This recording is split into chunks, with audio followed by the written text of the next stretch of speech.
We knew that there was a great need for adoption, and it turns out we didn't even know the full extent of it.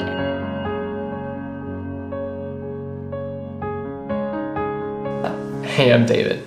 And I'm Erin, and this is the story of our family. We started dating our junior year, and we got engaged spring of junior year, and we got married in Colorado Springs 2 days after we graduated.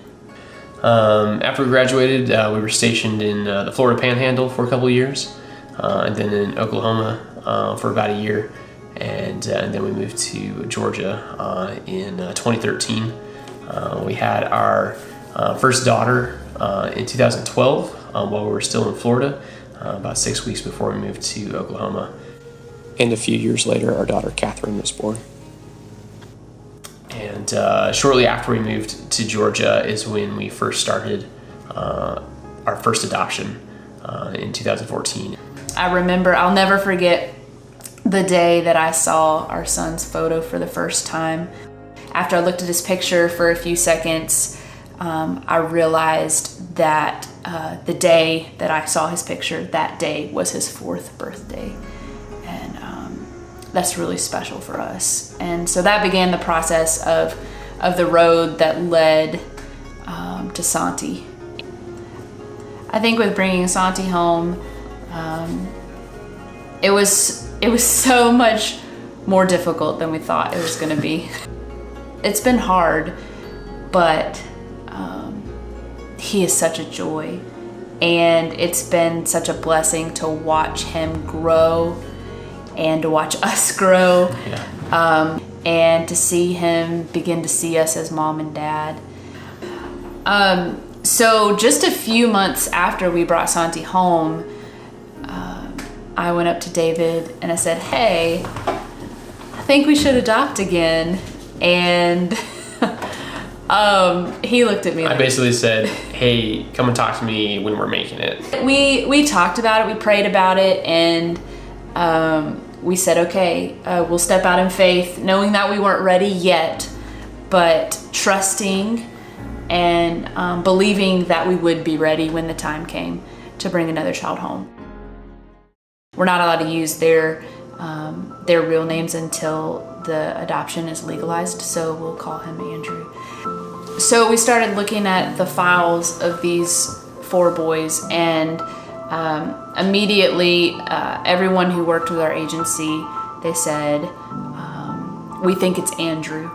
And they told us why, and we walked through the process, but we wanted to be diligent, and so we looked at all the files and just one by one just really felt a peace leading us straight to him. And that brought us to where we are today, where we are preparing for travel now. And we're just so excited to have Andrew in our family. He seems like such an amazing kid. He is 13 years old, and he loves to play basketball and ride longboard, and he likes to listen to reggaeton, which is Latino rap music. And he even likes to write his own rap music, which we're excited to hear. And he likes to draw. He wants to be a vet when he grows up. Or an astronaut. Or a scientist. Or a scientist. Yeah. He's got big dreams. And we're excited to be his parents. Yeah, absolutely. I think this process has been, we said we wanted to take it slow, and it has not been slow. It'll be about 13 months from start to finish by the time we travel, and that was much faster than we expected, and that has brought its own excitement, but also its own challenges. Adoption is expensive, and 2 adoptions within 18 months of one another is very expensive. And so that was something we kind of stepped out in faith in when we said yes and began to walk. We have a grant fund that has been established through 2 nonprofit organizations, Life Song for Orphans and Reclaim 823. We've already been blessed so much by the generous gifts to the grant from friends and family. Even with that, we are still about $4,000 short of being completely fully funded and ready for travel. The last thing I'd mention on this topic is that any donations to this grant given beyond what we need will be given to other families in the process of adoption. These children need someone to love them and care for them. And without that, I can't even imagine the loneliness and just the sadness and the struggles that they would have otherwise. And so I would just encourage you, if you are thinking about adopting, start taking those steps.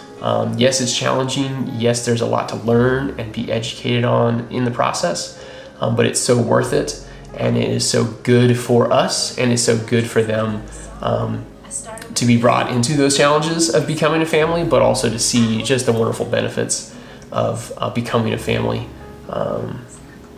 from outside of maybe the normal that we expect.